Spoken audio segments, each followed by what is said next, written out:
Hello friends, welcome back to this channel. दोस्तों, इस video में बात करेंगे एनबीसीसी के लिए एक बहुत ही ख़तरनाक खबर है। ये खबर आपको पता होना चाहिए, लेकिन उससे पहले आप लोगों से रिक्वेस्ट करना चाहूँगा, अगर आप चैनल को फर्स्ट टाइम देख रहे हैं फ्रांस मार्केट को, मेक श्योर कि सब्सक्राइब करके बेल आइकन को हिट कर लीजिए और डीमेट या ट्रेडिंग अकाउंट के लिए डिस्क्रिप्शन बॉक्स में लिंक आपको मिल जाएगा। खबर को शुरू करें उससे पहले एनबीसीसी के अंदर आप ये देख सकते हैं 2.27% की गिरावट के पीछे की सबसे बड़ी वजह भी वही है जो खबर मैं आपसे शेयर करूंगा। 28.40 के स्टॉक प्राइस पे आज के दिन ये ओपन हुआ, 27.85 का लो और 28.80 का हाई बना के 28.00 के ऊपर बंद हुआ। मार्केट कैप 5040 करोड़ रुपए। आइए सीधे खबर को डिस्कस करते हैं, क्योंकि समय लग जाएगा। खबर में बहुत सारी चीज़ें बतानी हैं जो आपको पता होना चाहिए, लेकिन खबर की तरफ मैं बढ़ूँ उससे पहले मैं आपको एक एग्जांपल से समझाना चाहता हूँ। मान लीजिए आपका काम है लोगों को घर बना के देना। आपकी एक अपनी ब्रांड है, आप घर बनाते हो तो एक ब्रांड के नाम से मार्केट में आप मशहूर हो, और आपने 10 जगह घर बनवाए। 10 जगह में से 2 जगह ऐसे थे जहाँ पे 2 साल या 3 साल बाद घर गिरने लगे, लोग दब दब के मरने लगे। तो इससे आपकी ब्रांड की रेपुटेशन गिरेगी कि बढ़ेगी? लॉजिकली तो यही है, गिरेगी। सीधी सी बात है, गिरेगी, और इस हद तक गिर जाएगी कि फिर मार्केट में आपको कोई पूछेगा तक नहीं। तो किसी भी तरीके से आप नहीं चाहोगे कि आपकी रेपुटेशन, आपकी ब्रांड की रेपुटेशन डाउन हो, राइट? आप चाहोगे? ऐसा नहीं चाहोगे ना। बिल्कुल सेम सिचुएशन आज के दिन एनबीसीसी को फेस करना पड़ रहा है। एनबीसीसी ने एक, आप देख सकते हैं, ये जो लोकेशन आपको ये दिखाई दे रही है, ये जो फ़ोटो आप देख रहे हैं, ये वाली मैं आप थोड़ा ऊपर करता हूँ, ये वाली जो आप फ़ोटो देख रहे हैं, ये एनबीसीसी ग्रीन व्यू के नाम से ये बिल्डिंग जानी जा रही है। एनबीसीसी ने इसको बनाया है, एनबीसीसी ने इसको डिज़ाइन किया है सेक्टर 37D के अंदर। इसका नाम है ग्रीन व्यू कॉन्डोमिनियम, जो कि सेक्टर 37D के अंदर लोकेटेड है। एनबीसीसी ने इसके रेजिडेंट्स को 85 रेजिडेंट्स को खाली करा दिया था, ये बोलते हुए कि आप लोग यहाँ से किसी अल्टरनेट लोकेशन में जाके शिफ्ट हो जाइए, ये बिल्डिंग खतरा से खाली, या इस बिल्डिंग में रहना खतरा है, इट इज़ नॉट सेफ़। तो अब 85 रेजिडेंट्स ने जल्दी में आनन फानन में अपने अलग अलग लोकेशन में जाके शिफ्ट हो गए, क्योंकि कोई खतरे वाली जगह पे क्यों रहना चाहेगा। जब उसको पता चल जाए कि वो घर गिरने वाला है तो ऑब्वियसली वहाँ से डर के मारे भागेगा। उसको उसकी जान सबसे पहले है, उसके बाद प्रॉपर्टी है। तो कुछ सिचुएशन ऐसी ही हुई। अब सारे के सारे रेजिडेंट्स बाहर निकल चुके हैं, अलग अलग मल्टीपल डिफरेंट अपने अपने अल्टरनेट लोकेशंस पे किसी तरीके से रेफ्यूजीज़ की ज़िंदगी जी रहे हैं। एनबीसीसी ने अभी तक कोई क्लियर कट प्लान नहीं निकाल पाया है।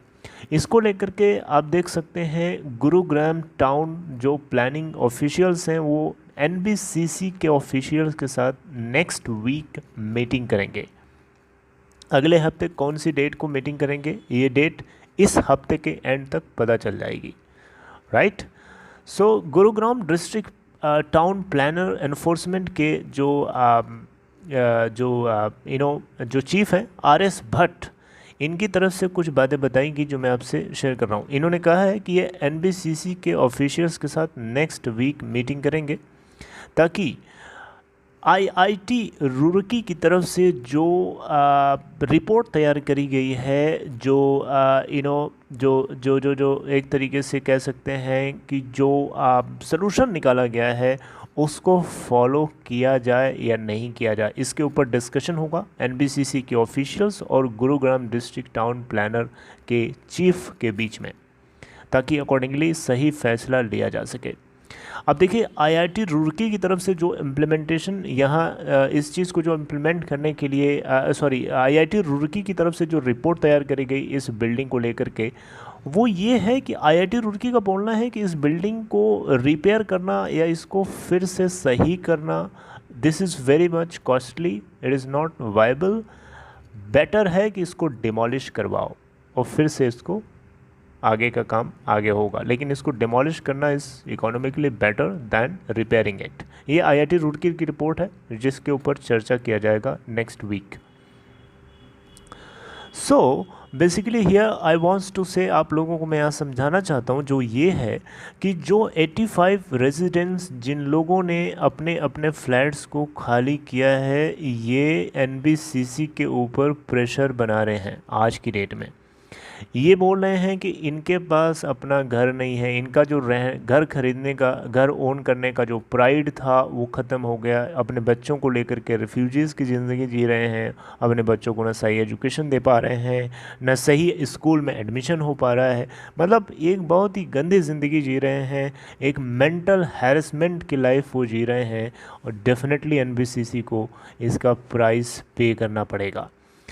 एनबीसीसी के अंदर, इस ग्रीन व्यू के अंदर जितने भी रेजिडेंट्स है, लगभग सभी लोगों ने जो है सीएम विंडो के अंदर, जो कि एक ग्रीवियंस रिड्रेस करने का पोर्टल बनाया गया है, जिसके अंदर लगभग सभी लोगों ने अपने अपने ग्रीवियंसेस सीएम विंडो के माध्यम से डाल रखी हैं, अपने अपने कंप्लेंट्स लॉन्च कर रखे हैं।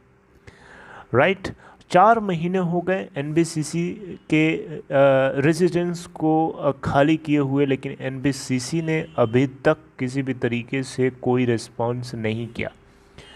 अब तो कॉल तक नहीं उठा रहे हैं एनबीसीसी के ऑफिशियल्स, रेजिडेंट्स का ऐसा बोलना है।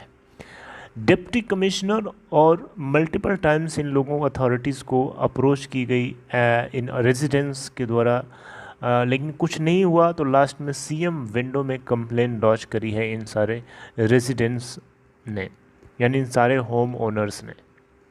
राइट सो अब एनबीसीसी के इस ग्रीन व्यू बिल्डिंग के ओनर्स की डिमांड सुनिए। डिमांड सुन करके होश उड़ जाएंगे एनबीसीसी के होश उड़ जाएंगे। एनबीसीसी को इतना झटका लग सकता है इससे कि मैं आपको क्या बताऊं। ये आपको नोटिस ज़रूर करना चाहिए, मेन तो यही है जो आपको लोगों को पता होना चाहिए।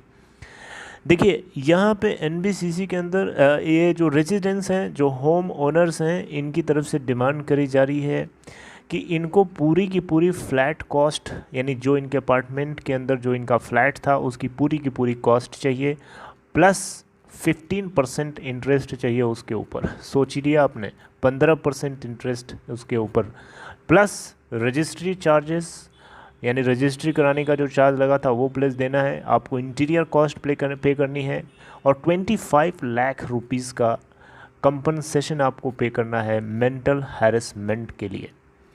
तो इस तरीके से 85 रेजिडेंट्स को सेटिस्फाई करना पड़ेगा। ये एनबीसीसी के ऊपर इतना भारी भरकम प्रेशर है, और एनबीसीसी की तरफ से कोई रिस्पॉन्स अभी तक नहीं आया है। It is being awaited. Okay so अब देखते हैं कि क्या होता है। Next week is very important, और इस हफ्ते तक हमें पता चल जाएगी कि नेक्स्ट वीक में कौन सी डेट को इन ऑफिशियल्स की मीटिंग होगी, क्या फ़ैसला लिया जाएगा, क्या आईआईटी रुड़की की रिपोर्ट के ऊपर फोकस किया जाएगा या नहीं किया जाएगा, अब ये तो समय बताएगा। इसके अलावा ये एक केस भी है 20 जुलाई के ऊपर, 20 जुलाई को सुना जाएगा। इसी से जुड़ी हुई एक केस है, क्योंकि देखिए म्यूनिसिपल कॉरपोरेशन ऑफ गुरुग्राम ने भी एक केस फाइल किया था एनबीसीसी के अगेंस्ट कि इन्होंने सेफ्टी नॉर्म्स को ध्यान में नहीं रखा, उसको कॉम्प्लाई नहीं किया, जिसके चलते इनके अगेंस्ट केस किया गया, जिसको जुलाई 20 को सुना जाना है। आईआईटी रुड़की की रिपोर्ट क्या थी मैंने आपको बता ही दिया। IIT Roorkee and central building research institute, इन दोनों की तरफ से रिकमेंड किया गया था कि इसको डिमोलिश किया जाए, दैट इज़ वायबल, क्योंकि इकोनॉमिकली अनवायबल है इसको रिपेयर करना। ओके तो ये है पूरी खबर। आई होप आपको पूरी खबर को समझ करके कंक्लूजन खुद ही समझ में आ गया होगा कि क्या एक्चुअली में चल रहा है। तो एनबीसीसी इंडिया एक तरीके से कह सकते हैं कि अपने नाम को बचाएगा या पैसे को देखेगा। पहले अपने नाम को बचाएगा, क्योंकि उसका नाम ही उसकी ब्रांड है। अगर ब्रांड चली गई तो फिर आगे उसके लिए मुसीबत ही मुसीबत खड़ी हो सकती है।